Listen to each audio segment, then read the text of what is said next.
더불어민주당 정청래 대표가 각종 비위 의혹에 있는 김병기 전 원내대표에 대해 지난주 윤리감찰단 조사를 지시했다는 사실을 뒤늦게 공개했습니다. 여야는 공천 헌금 의혹과 당원 게시판 사건 등으로 신년 벽두부터 소가리를 하고 있는데요. 자세한 내용 국회 연결해 알아보겠습니다. 김나연 기자, 정청래 대표가 윤리감찰 지시 사실을 직접 밝힌 거죠? 네, 그렇습니다. 그동안 제 식구 감싸기 논란이 나올 정도로 비위 의혹에 반응하지 않는 지도부의 비판 목소리가 컸는데 오늘 정청래 대표가 직접 입장을 밝혔습니다.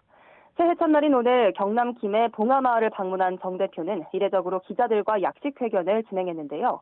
이 자리에서 김병기 전 원내대표에 대한 각종 갑질 특혜 의혹에 대해 지난달 25일 당 윤리감찰단에 이미 조사를 지시했다고 공개했습니다. 예외도 성역도 없어야 한다면서 끊어낼 건 끊어내고 이어갈 건 이어가겠다고 강조했습니다.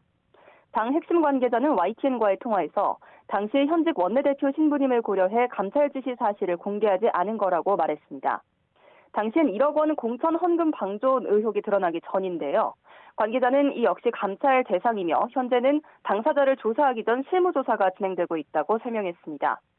이렇게 김병기 논란 등으로 당이 뒤숭숭한 가운데 민주당을 탈당한 이수진 전 의원의 과거 발언이 재조명되고 있습니다. 동작을 의원이던 이 전 의원은 지난 2024년 2월 라디오 인터뷰에서 동작갑 선거 출마를 준비했던 인사 2명에게 김병기 의원에게 돈을 줬다가 되돌려받았다는 얘기를 들었다고 깜짝 폭로했습니다. 판사 출신인 본인은 정치자금법 위반이라고 봤고 동작을 현역 의원으로 전체 선거에 미칠 악영향을 고려해 당에 알렸다고 설명했습니다. 이수진 당시 의원은 이들이 쓴 진술서를 당시 이재명 당대표실에 전달했는데 진술서가 의혹 당사자인 김병기 의원에게 그대로 전달됐고 자신은 총선 때 컷오프됐다고 주장했습니다. 두 분이 진술서를 써왔어요. 네. 그러니까 돈을 줬었다. 물론 6개월 후인가 돌려받았지만 돈을 줬다. 당대표실로 넘겼죠. 그랬더니 결국 그 진술서들이 검증위원장한테 다시 간 거예요. 그 본인한테. 네. 그래, 제가 어떻게 되겠어요. 일단 근데 지금 그분이 또 공간이 간사잖아. 네. 공관이 간사했던 김병기 의원은 당시 자신의 SNS에 개가 짖어도 기차는 간다는 글을 올려 의혹을 부인했습니다. 당 분위기는 이처럼 어수선하지만 지도부는 관례대로 오늘 아침 국립서울현충원에서 고 김대중 전 대통령 묘역을 참배했습니다. 이어 경남 김해 봉하마을을 찾아 고 노무현 전 대통령 묘역을 참배했고요. 양산에서 문재인 전 대통령도 예방했습니다. 정청래 대표는 신년 인사에서 2026년은 내란 청산과 3대 개혁 완수, 민생 회복의 원년이 될 거라고 말했는데요. 직접 들어보시죠.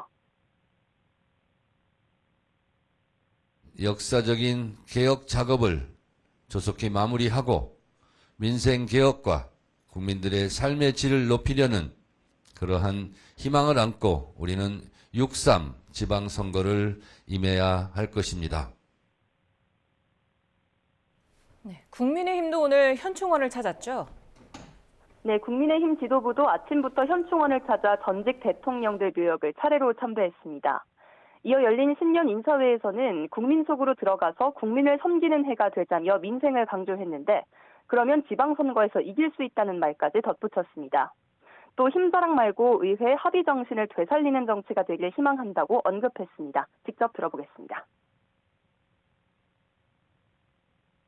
국민을 생각하고 국민의 삶을 생각하면 선거의 승리는 따라올 것이라고 생각합니다.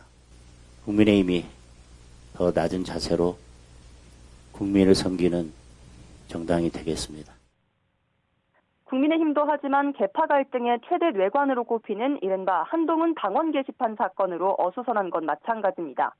유승민 전 의원은 오늘 라디오에서 당계 의혹은 굉장히 엽기적인 사건이라며 한동훈 전 대표가 깨끗하게 사과할 일이라고 비판했습니다.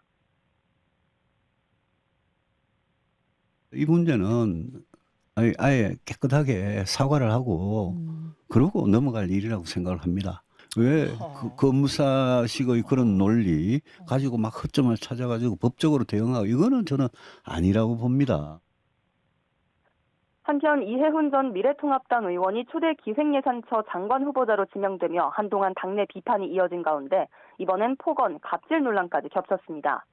지난 2017년 바른정당 소속이던 이 전 의원이 인턴 직원에게 IQ가 한 자리냐, 널 죽였으면 좋겠다는 등 폭언하는 녹취가 공개된 건데 국민의힘은 본격적인 낙마 공세에 돌입했습니다. 최근 화제가 된 유승민 전 의원의 국무총리 제안설도 이 실체가 확인이 됐습니다. 유 전 의원은 오늘 아침 라디오에서 지난해 초 이재명 당시 민주당 대선 후보 측으로부터 정권 출범 시 총리직을 맡아달라는 제안을 받았으나 거절했다고 공식 확인했습니다. 지금까지 국회에서 YTN 김다현입니다.